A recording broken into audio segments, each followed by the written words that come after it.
llegada del verano, la Segunda Guerra Mundial entró en una fase muy positiva para los aliados en 1944.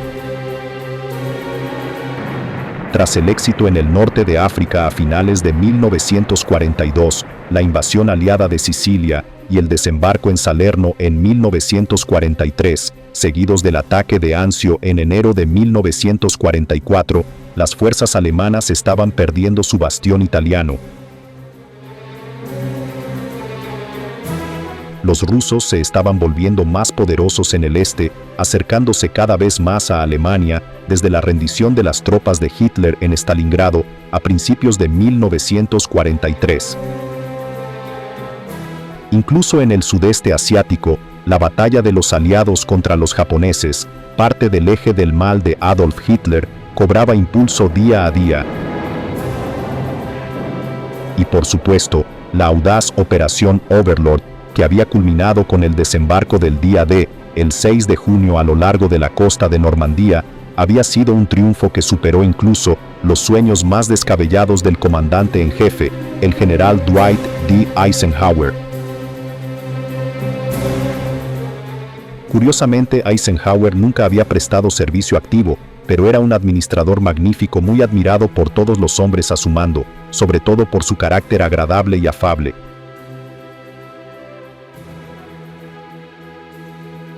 El respeto y la confianza de las tropas eran de vital importancia para Eisenhower, porque sabía que, una vez iniciada la Operación Overlord, todos los soldados, marineros y aviadores, independientemente de su rango o experiencia, serían fundamentales para ganar la batalla de Normandía. Los aliados podrían haber tomado una ruta más corta hacia Francia, a través del Canal de la Mancha, desde Dover a Calais, pero deliberadamente eligieron una ruta diferente. De hecho, esto era precisamente lo que Hitler y sus generales esperaban, y los aliados hicieron todo lo posible para convencer al enemigo de que así era. El secreto era primordial, ya que el factor sorpresa era vital para que la Operación Overlord tuviera alguna posibilidad de éxito.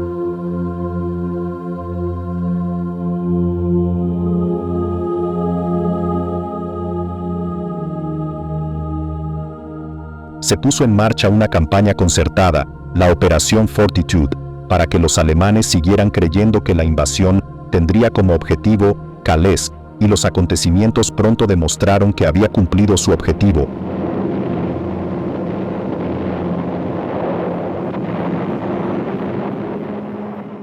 Adolf Hitler era plenamente consciente de que era inminente un ataque en el frente occidental, a través de Francia, pero a principios de 1944, el Ejército Rojo Soviético en el sur de Rusia le daba muchos más motivos de preocupación.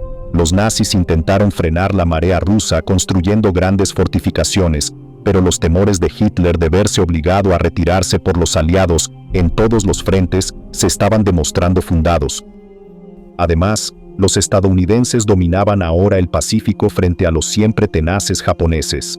Debido al enorme tamaño de la Armada de los Estados Unidos, a los japoneses les resultaba difícil asegurar las islas que habían conquistado anteriormente.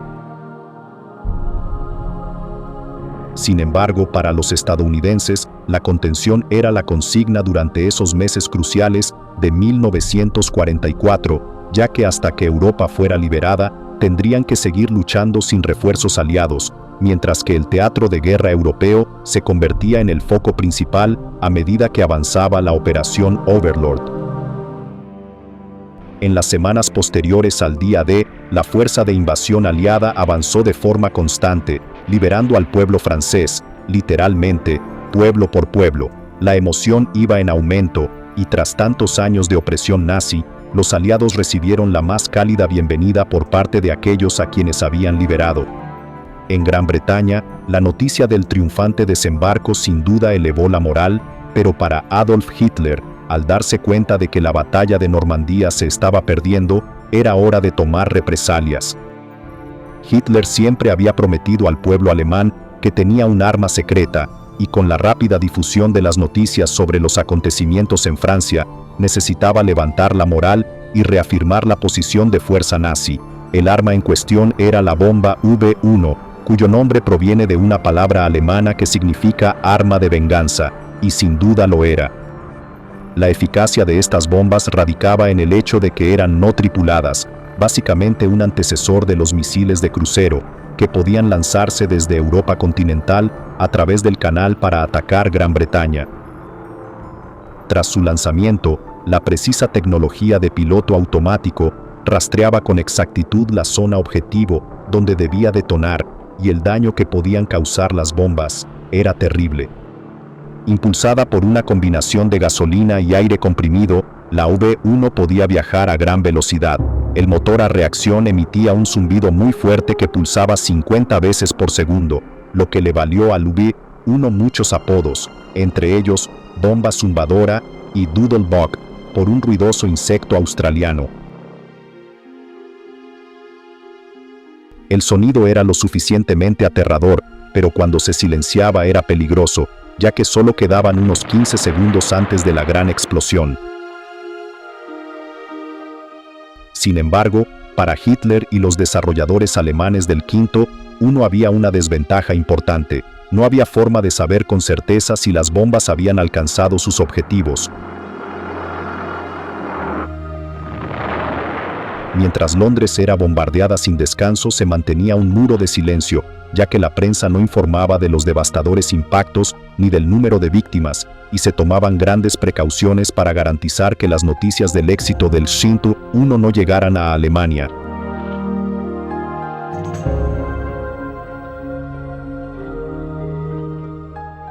Es más, el espíritu indomable de los británicos, personificado por los londinenses, había sido un gran problema para Hitler durante todo el conflicto, sobre todo durante el bombardeo, y una vez más el gran público británico se mantuvo firme en su determinación de ver derrotado a Hitler.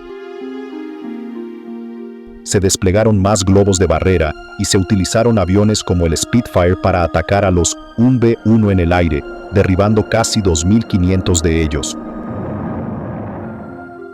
Pronto quedó claro que el arma secreta de Hitler no iba a ganar la guerra a Alemania, y además resultó ser extremadamente contraproducente, ya que los aliados se mostraron más decididos que nunca a hacer todo lo posible para poner fin rápidamente al reinado de terror nazi.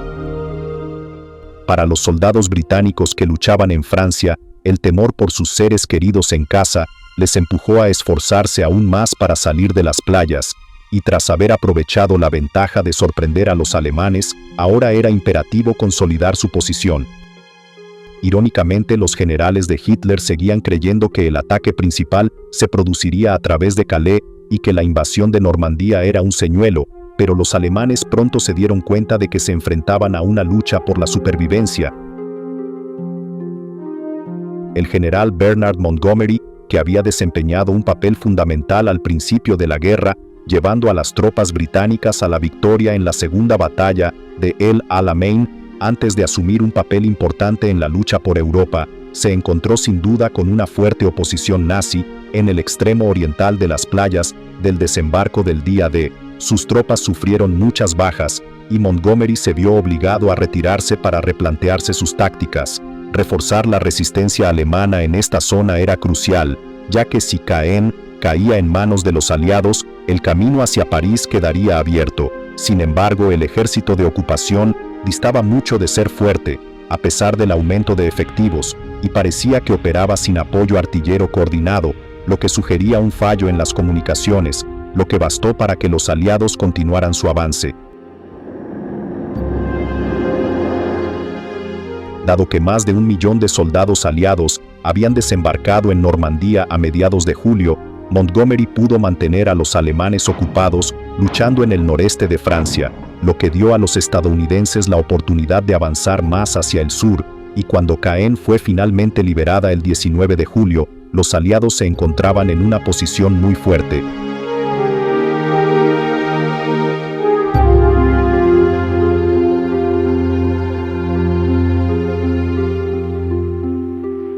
Con un movimiento estratégico en pinza, los aliados rodearon progresivamente a los alemanes y los nazis poco pudieron hacer para mantener el territorio francés ocupado.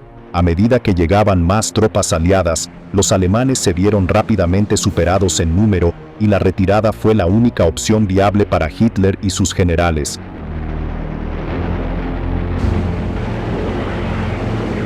Para empeorar las cosas para Hitler, la situación en el frente oriental se hacía cada día más difícil para los alemanes a medida que la operación Bagration cobraba impulso.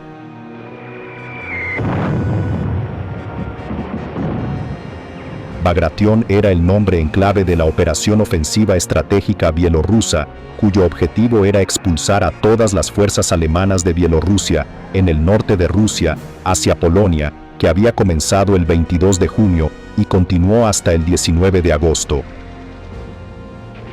Había 4 ejércitos encargados de llevar a cabo esta tarea, que consistía en el primer frente báltico y los primeros, segundos y terceros frentes bielorrusos. Esta misión, que más tarde se describió como la derrota más calamitosa de todas las fuerzas armadas alemanas en la Segunda Guerra Mundial, resultó en la destrucción completa de los 3 componentes principales del grupo de ejércitos alemán de ocupación, a saber, el Cuarto Ejército, el Tercer Ejército Panzer y el Noveno Ejército.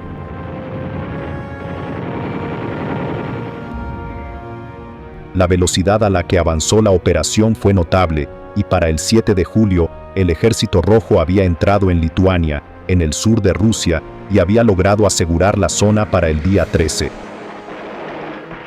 Al final de la operación Bagration, las pérdidas alemanas eran tan grandes que ni siquiera el reclutamiento forzoso podía reemplazar a los hombres que habían muerto. El eje perdió unas 20 divisiones en total, y 50.000 alemanes fueron capturados y hechos prisioneros en la ciudad de Minsk, que era la última gran base alemana en territorio soviético, liberada el 3 de julio. Cuando el Ejército Rojo vio la devastación de los pueblos, donde gran parte de la población había sido asesinada o deportada bajo el brutal control de los nazis, hizo desfilar a los prisioneros alemanes por el centro de Moscú, antes de entrar en Polonia.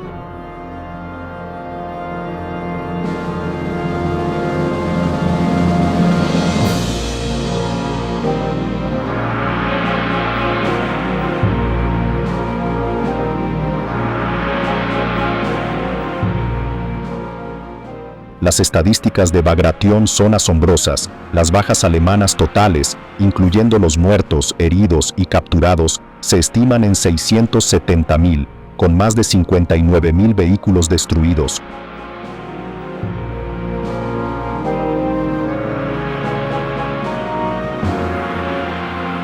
No obstante, los soviéticos pagaron un precio muy alto, con hasta 60.000 hombres muertos, pero los rusos eran ya imparables cuando el Ejército Rojo entró en Polonia.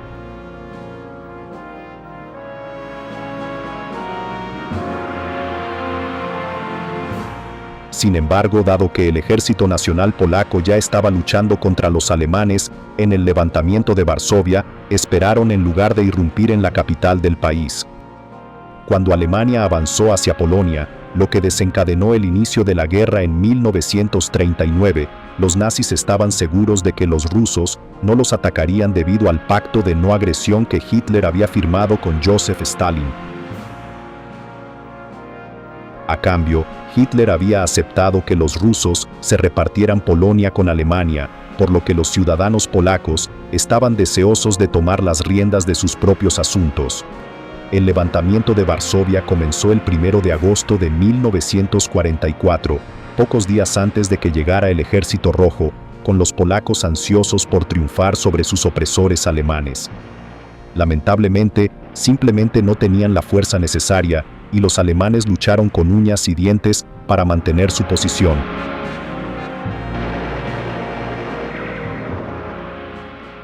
Cuando llegaron los soviéticos, no se unieron a las líneas de batalla contra los alemanes, como se esperaba, y se detuvieron literalmente a pocos kilómetros de la ciudad. El levantamiento continuó durante 63 días, y la repentina parada del Ejército Rojo es un tema controvertido que los historiadores siguen debatiendo hasta el día de hoy. Se ha sugerido que el avance soviético desde Rusia había dejado al Ejército Rojo agotado y sin fuerzas para enfrentarse a los alemanes, mientras que otros argumentan que esto no fue así en absoluto. es posible que Stalin ordenara la parada para que el frente interior polaco fuera derrotado, ya que sin duda se opondría al régimen soviético después de la guerra. Los soviéticos afirmaron que fue la falta de combustible tras la operación Bagration, lo que les obligó a detenerse a las puertas de Varsovia, pero es poco probable que alguien lo sepa con certeza. Al terminar septiembre, también terminó el levantamiento, y el 2 de octubre los polacos se rindieron a los alemanes, tras haber perdido 18.000 soldados, mientras que entre 120.000 y 200.000 civiles polacos habían muerto, la mayoría de ellos asesinados por las tropas alemanas. Tras la rendición, los nazis incendiaron la antigua ciudad, dejando solo ruinas para que los rusos tomaran el control cuando finalmente llegaron a Varsovia.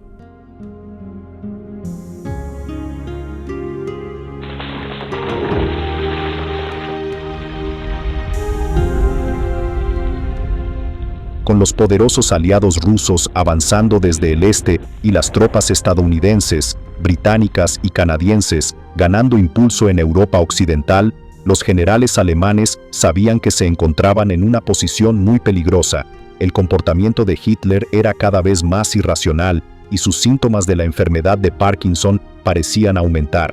Los aliados estaban ganando la guerra de forma lenta pero segura, pero Hitler no solo tenía que temer a sus enemigos, ya que el 20 de julio de 1944 se produjo un intento de asesinato desde las filas de su propio ejército que además estuvo a punto de tener éxito.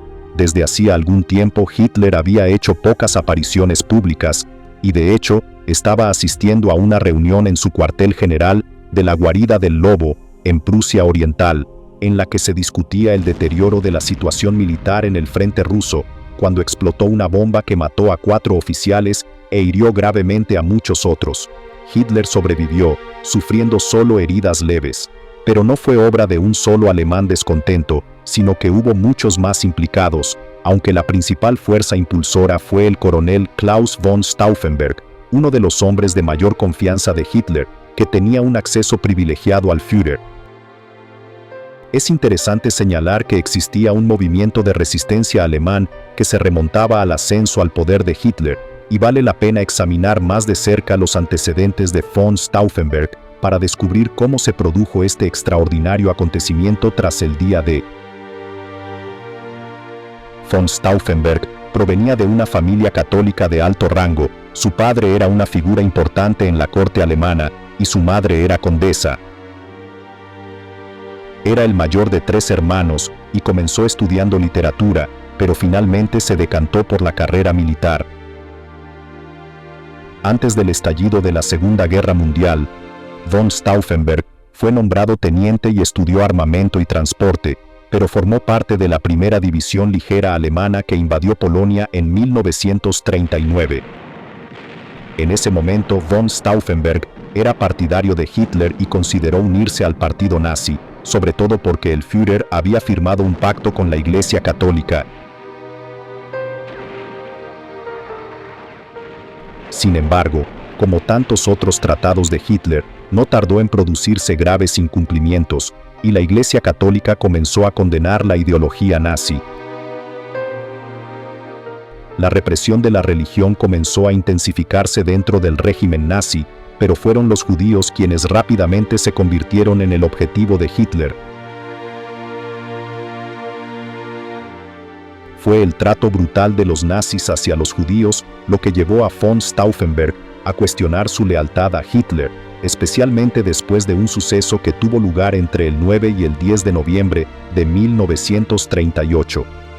Conocido en la historia como Kristallnacht, que literalmente se traduce como Noche de los Cristales Rotos, este ataque contra los judíos fue una advertencia al mundo de lo que estaba por venir. Para la mañana del 10 de noviembre, los nazis habían asesinado a 91 judíos, deportado a unos 30.000 a campos de concentración y destruido más de 2.000 sinagogas. El antisemitismo era ahora una parte inherente de la ideología nazi, alimentada por el odio fanático de Hitler hacia los judíos, a quienes culpaba del declive económico de Alemania desde la derrota en la Primera Guerra Mundial. Von Stauffenberg sabía que esto estaba mal, y cuando la violencia se extendió para incluir a cualquiera que estuviera involucrado en el movimiento bolchevique, sus alarmas ya estaban sonando. Hitler dio órdenes escritas de que cualquiera que mostrara una representación activa de la ideología bolchevique fuera asesinado inmediatamente, y muchos alemanes sensatos, incluido von Stauffenberg, apelaron contra ello.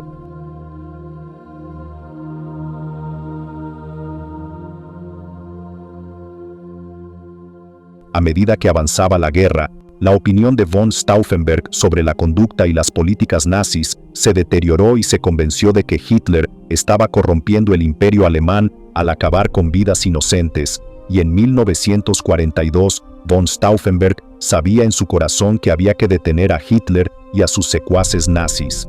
En 1943, poco después de ser ascendido a teniente coronel de la 10ª División Panzer, el vehículo de von Stauffenberg fue bombardeado de forma por los británicos durante la campaña de Túnez en el norte de África. Tuvo la suerte de sobrevivir y estuvo hospitalizado durante 3 meses antes de ser enviado a casa para recuperarse. Las lesiones de von Stauffenberg eran graves. Había perdido el ojo izquierdo, la mano derecha y la mayoría de los dedos de la otra mano, pero estaba decidido a seguir siendo soldado.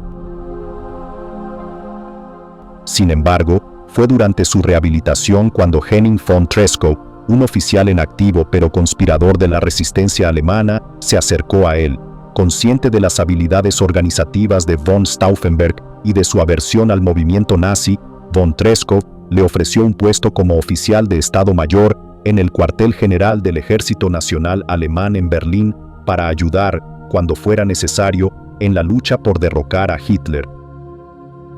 Consciente de que sus heridas le impedirían asesinar a Hitler sin ayuda, von Stauffenberg aceptó el puesto. Von Treschow estaba convencido de que solo la muerte de Adolf Hitler detendría la tiranía nazi, y mientras los aliados cumplían con su parte avanzando hacia Alemania, la resistencia se preparaba para cumplir con su deber.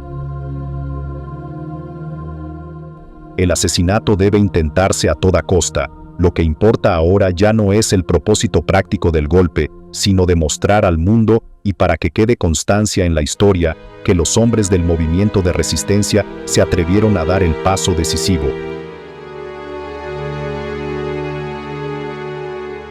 Cuando von Stauffenberg se unió al movimiento, se habían elaborado varios planes para asesinar a Hitler y a sus altos mandos, pero por alguna razón siempre parecía salir algo mal. Finalmente, von Stauffenberg se dio cuenta de que, a pesar de sus heridas, podía acercarse a Hitler sin despertar sospechas, por lo que se ofreció para llevar a cabo el asesinato. Para entonces, el desembarco del día D había sido un gran éxito para los aliados, y el apoyo a von Treschow y a la resistencia alemana había aumentado, ya que se habían puesto en marcha planes para librar al mundo de Hitler y los nazis para siempre.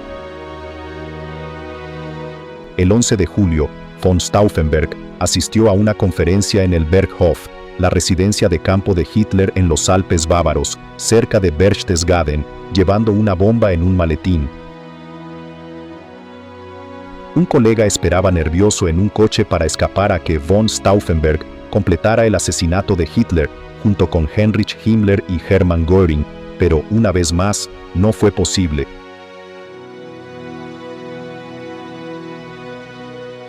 Cuando von Stauffenberg llegó, se dio cuenta de que Himmler y Göring no estaban presentes, y tras una llamada telefónica a sus cómplices, se tomó la decisión de abortar la misión, y von Stauffenberg regresó a Berlín para volver a intentarlo otro día.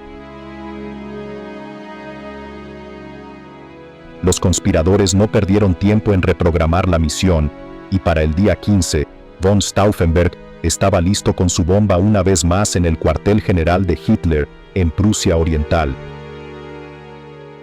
La suerte volvió a serle adversa a von Stauffenberg, ya que Himmler no asistió a la reunión, y otro intento de asesinato fue abortado.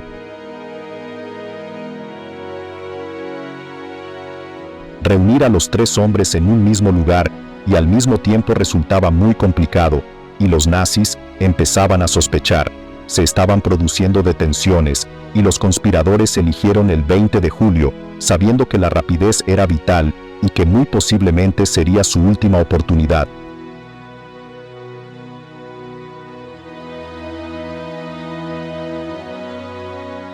En la mañana del 20, von Stauffenberg viajó desde Berlín al cuartel general de Hitler en Prusia Oriental, armado con 2 bombas en un maletín, donde entró en la sala de reuniones según lo previsto, antes de la llegada del Führer. Con la excusa de cambiarse la camisa, encontró una pequeña habitación en la que activar los detonadores de lápiz con unos pequeños alicates. Al no tener mano derecha y solo 3 dedos en la izquierda, esta complicada tarea no fue nada fácil, y cuando un guardia llamó a la puerta para que se diera prisa en volver a la reunión, solo había conseguido activar una de las bombas. No había nada que hacer. Von Stauffenberg solo podía esperar que esa única bomba fuera suficiente. Poco después de las 12:30, von Stauffenberg colocó el maletín debajo de la mesa frente a él, y tan pronto como pudo, con Hitler en su sitio, salió de la sala con la excusa de una llamada urgente y esperó la explosión.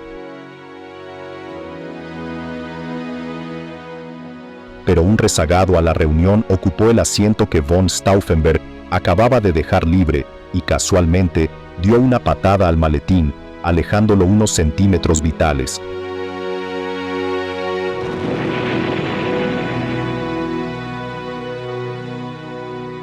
Cuando la bomba explotó a las 12:42 de la tarde, el desafortunado rezagado y otras 3 personas murieron, pero Hitler volvió a escapar de la muerte y fue uno de los menos heridos en la explosión, gracias a la protección que le proporcionó la gran mesa de roble macizo de la sala de reuniones.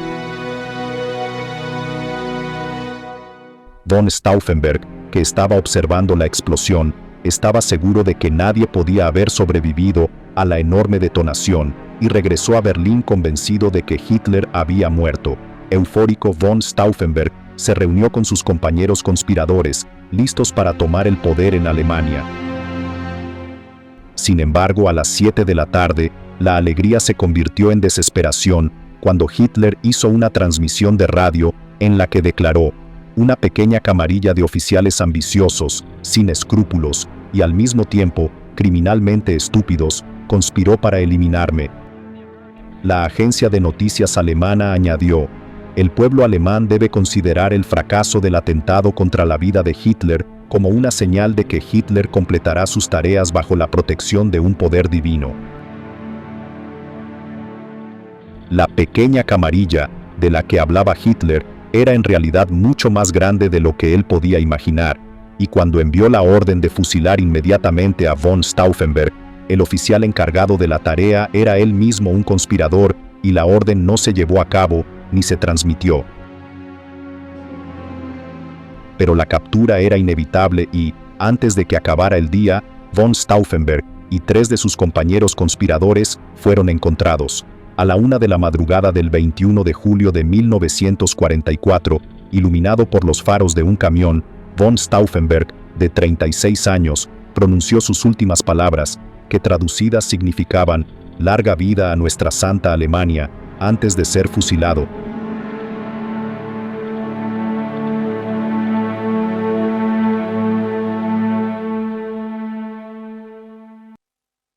El hermano de von Stauffenberg, Berthold, junto con más de 200 conspiradores, fueron juzgados ante un juez y condenados a muerte.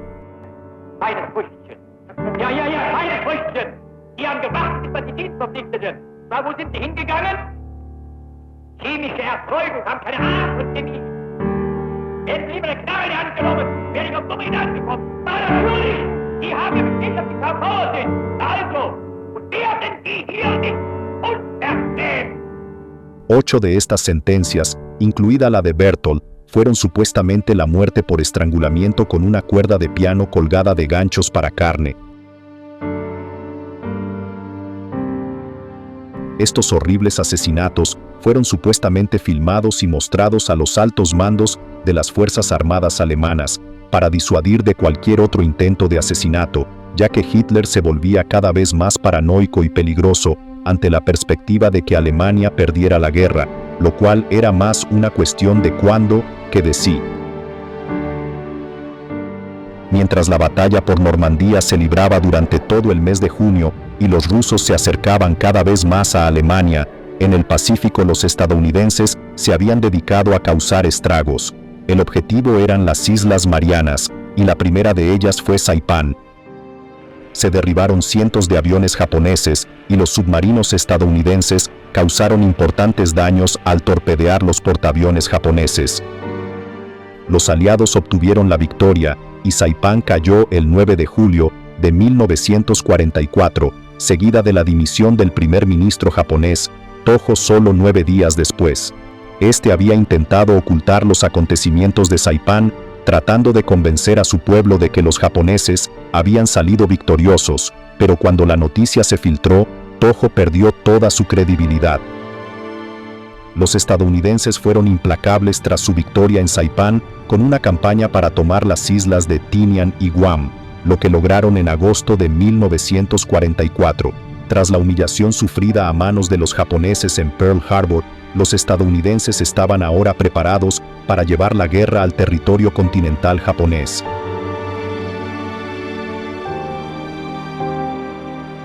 Y a medida que avanzaba el verano de 1944, en el frente europeo los estadounidenses también estaban muy ocupados, ya que la ruptura de la cabeza de playa cobró impulso tras la liberación de Caen. Era el momento de que los aliados colaboraran estrechamente, y Montgomery esperaba que Eisenhower lo nombrara comandante de las fuerzas terrestres en Europa.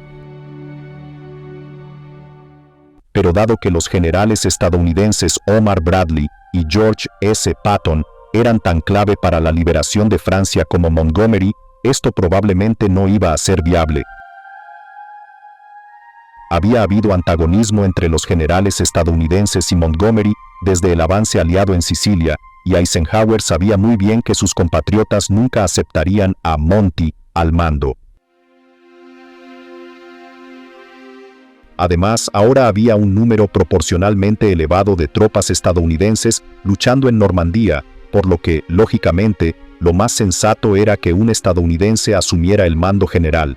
La solución obvia era que Eisenhower asumiera él mismo el papel, y para apaciguar a Montgomery, el primer ministro Winston Churchill lo ascendió al rango de mariscal de campo. Para Montgomery, la siguiente tarea tenía el nombre en clave de Operación Goodwood. Se puso en marcha el 18 de julio y su objetivo era minimizar la resistencia alemana a la Operación Cobra, que supondría la salida de la mayor parte de las fuerzas estadounidenses de la cabeza de playa y el cerco de los alemanes, creando el bolsillo de Falaise.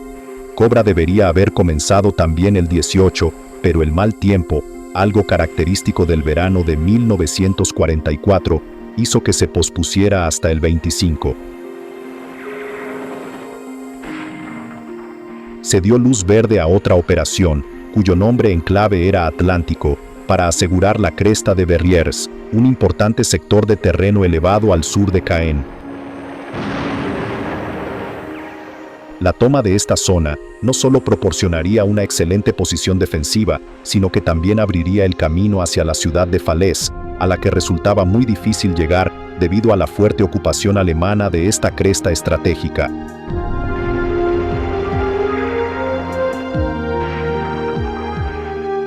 Cuando la Operación Atlántico fracasó en sus objetivos, se lanzó la Operación Primavera, y el general canadiense Guy Simonds recibió el encargo de Montgomery de diseñar un plan de batalla para tomar la cordillera. La fase 1 comenzó el 24 de julio. Los North Nova Scotia Highlanders lanzaron el ataque inicial contra la ciudad de Tilly-la-Champagne en las primeras horas de la mañana. Simonds había ideado una forma de reflejar la luz en las nubes para mejorar la visibilidad, de modo que los aliados pudieran ver las posiciones enemigas. Desgraciadamente, esto también significaba que los defensores alemanes de la cordillera podían ver a los canadienses, lo que dio lugar a una dura y encarnizada lucha.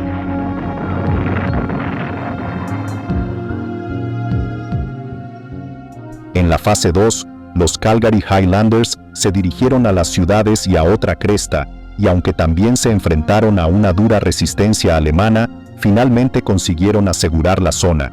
Los contraataques alemanes tanto en la fase 1 como en la 2 fueron rápidos, con tanques Panzer avanzando contra los North Nova Scotia y los Calgary Highlanders, lo que obligó a los aliados a retirarse de las zonas que acababan de asegurar.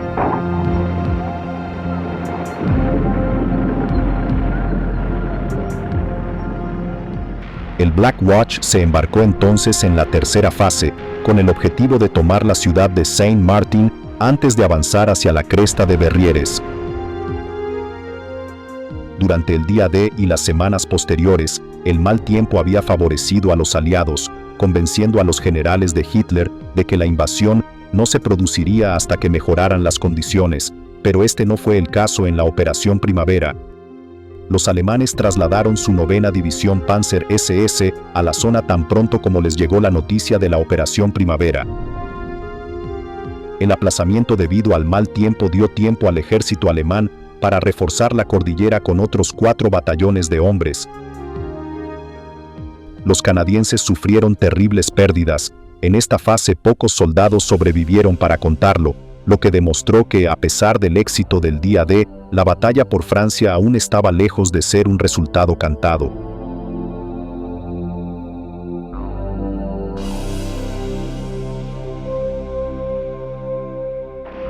Hubo que esperar hasta principios de agosto para que la zona alrededor de Caen quedara finalmente asegurada. Sin embargo, aunque la ruptura se producía lentamente, los aliados avanzaban, y el 15 de agosto se puso en marcha la Operación Dragoon, mientras los aliados se preparaban para realizar un desembarco anfibio entre las ciudades francesas meridionales de Toulon y Caen.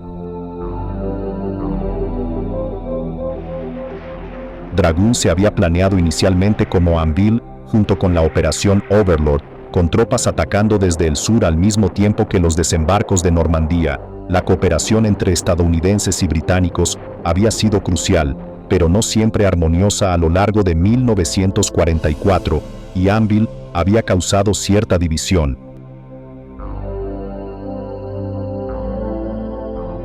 Winston Churchill estaba convencido de que la guerra en Italia debía concluir rápidamente, manteniendo la presión hasta la captura de Roma, pero se tomó la decisión de iniciar los planes de invasión de Francia y se seleccionó la Operación Overlord. Pero mientras las playas de Normandía eran el objetivo, los estadounidenses también debían desembarcar en el sur de Francia, poniendo en marcha la Operación Anvil.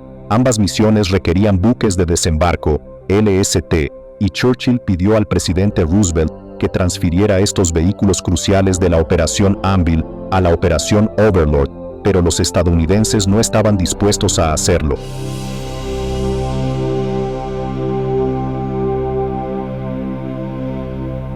Esta disputa se prolongó durante algún tiempo, hasta que un ensayo para embarcar hombres y maquinaria en las playas británicas, como las 5 elegidas para el desembarco de Normandía, resultó desastroso.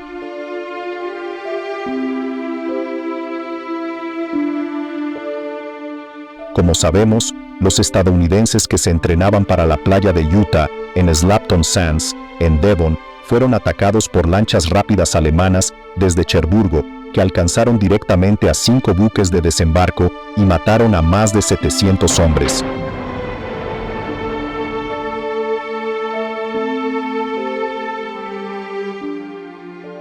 Los buques de desembarco eran imposibles de reemplazar tan cerca del día D, por lo que se pospuso la Operación Anvil.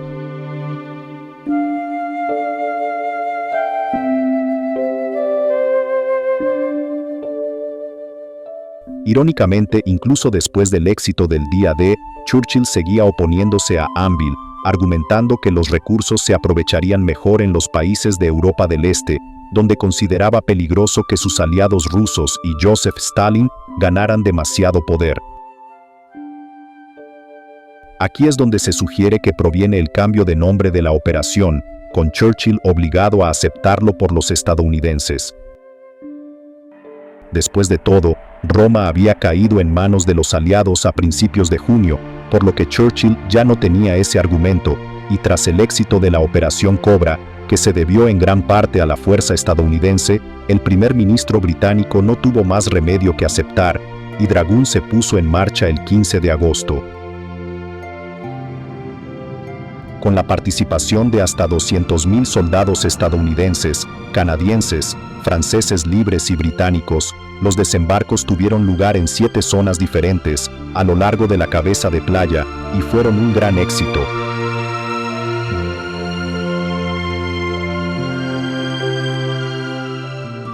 Al segundo día, más de 94.000 soldados habían desembarcado y dado que se habían enviado tantos soldados alemanes a luchar al norte de Francia, la Operación Dragoon encontró poca oposición. La invasión se llevó a cabo con rapidez y eficacia y en solo 24 horas se avanzó 20 millas hacia el interior.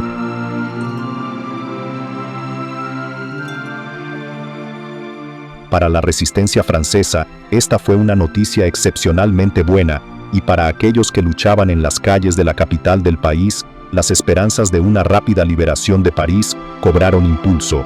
La resistencia francesa había nacido cuando se instauró el régimen de Vichy después de que Hitler invadiera Francia en 1940, y fue creciendo y organizándose a medida que avanzaba la ocupación alemana.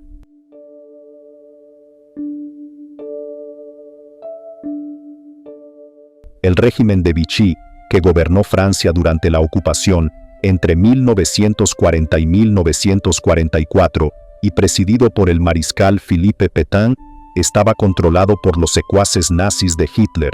Para los franceses, esto solo supuso un agravio más, y rápidamente surgió un movimiento de resistencia.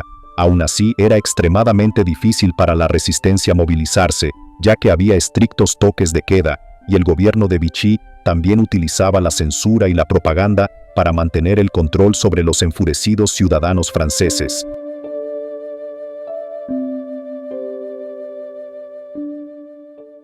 Además, cualquiera que fuera sospechoso de formar parte de la resistencia era tratado con brutalidad. Y en 1943 se creó la Milice, el equivalente del gobierno de Vichy a la Gestapo nazi. La Milice fue responsable de la muerte de miles de compatriotas franceses durante el reinado del terror de Hitler.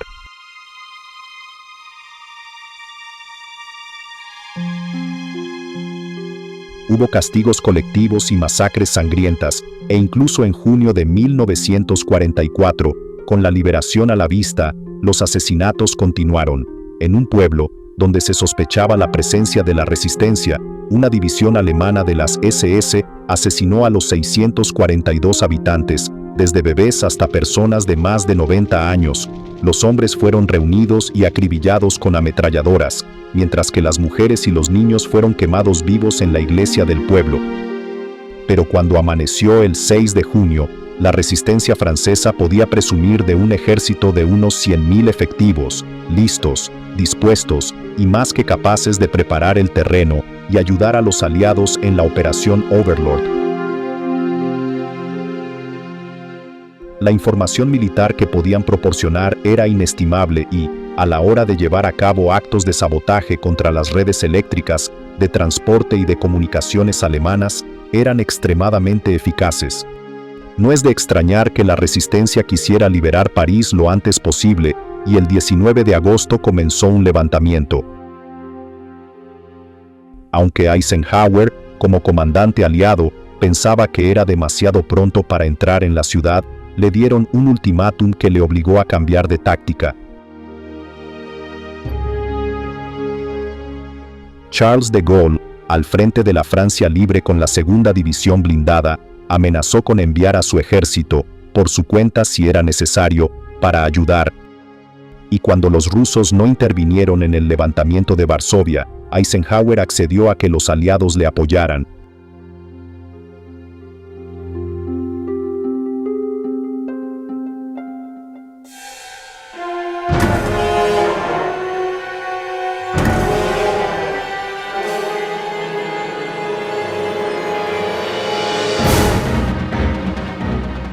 Los franceses libres lucharon ferozmente en la batalla por París, y para el 16 de agosto, la policía, los trabajadores del metro de París y el servicio postal se habían declarado en huelga.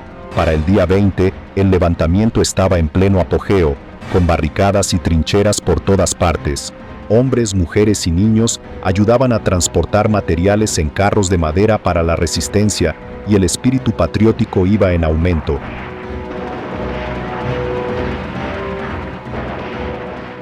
Tras un breve alto el fuego, ambas partes intentaron evaluar la situación. Los alemanes carecían de efectivos, mientras que la resistencia carecía de armas de guerra, que los nazis aún tenían en abundancia. El 22 de agosto, la batalla por París volvió a estar en pleno apogeo y la resistencia logró obligar a gran parte del ejército alemán de ocupación a retirarse.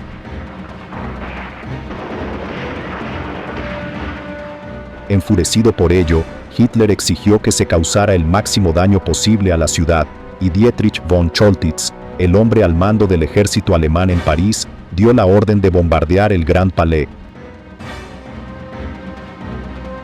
2 días más tarde, la segunda división blindada de la Francia Libre se adentró en el centro de París, avanzando sin cesar, y el general Pierre Villot, comandante de la primera brigada blindada francesa, apeló al sentido de la decencia de von Choltitz con una observación redactada de forma sencilla. Estimo que, desde un punto de vista estrictamente militar, la resistencia de las tropas alemanas encargadas de defender París ya no puede ser eficaz. Para evitar un derramamiento de sangre inútil, le corresponde a usted poner fin a toda resistencia de inmediato. Hitler dio repetidas órdenes de no rendirse bajo ninguna circunstancia, y se le cita diciendo que la capital francesa no debe caer en manos del enemigo, salvo que sea completamente destruida. Von Choltitz tomó la difícil y valiente decisión de desobedecer estas amenazadoras órdenes y permitió que París fuera recuperada intacta por la Francia Libre. Charles de Gaulle pronunció un emotivo y extremadamente patriótico discurso ante el pueblo francés recién liberado, haciendo saber al mundo entero que nosotros, que hemos vivido los mejores momentos de nuestra historia, no deseamos otra cosa que mostrarnos, hasta el final, dignos de Francia. ¡Viva Francia! De Gaulle fue nombrado presidente del gobierno provisional de la República Francesa, que asumió el poder de inmediato.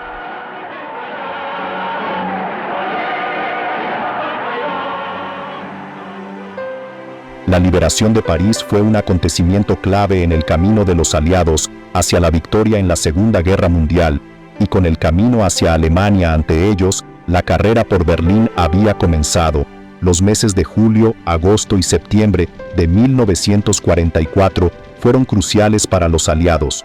Tras los preparativos para el día D y los audaces y valientes ataques contra las fortalezas alemanas a lo largo de la costa de Normandía, quedó plenamente patente la verdadera magnitud de la tarea que se había emprendido. Tras el alivio de los acontecimientos del 6 de junio, los aliados tenían ahora que enfrentarse a una larga y dura avanzada por Francia para llegar a Alemania. Para Adolf Hitler, a pesar de que los acontecimientos sugerían que nunca podría ganar la guerra, la determinación de seguir luchando era tan fuerte como siempre, pero la capacidad del Führer para tomar decisiones racionales se estaba deteriorando, y sus propios altos funcionarios, entre ellos Hermann Göring, Heinrich Himmler y Joseph Goebbels, tenían serias dudas sobre la capacidad de Hitler para seguir liderándolos durante mucho más tiempo. Para consolidar su posición en Francia, los aliados aún tendrían que enfrentarse a muchos peligros, y mientras los rusos avanzaban hacia Berlín desde el este, los aliados occidentales tendrían que resolver cuestiones políticas con sus homólogos soviéticos, ya que estos también tenían Berlín firmemente en su punto de mira. Con el final de la guerra a la vista, los retos para el mundo libre eran tan grandes como lo habían sido en 1939, pero por fin parecía que las esperanzas y los sueños de una nueva era, libre de la tiranía de Adolf Hitler, estaban a punto de hacerse realidad.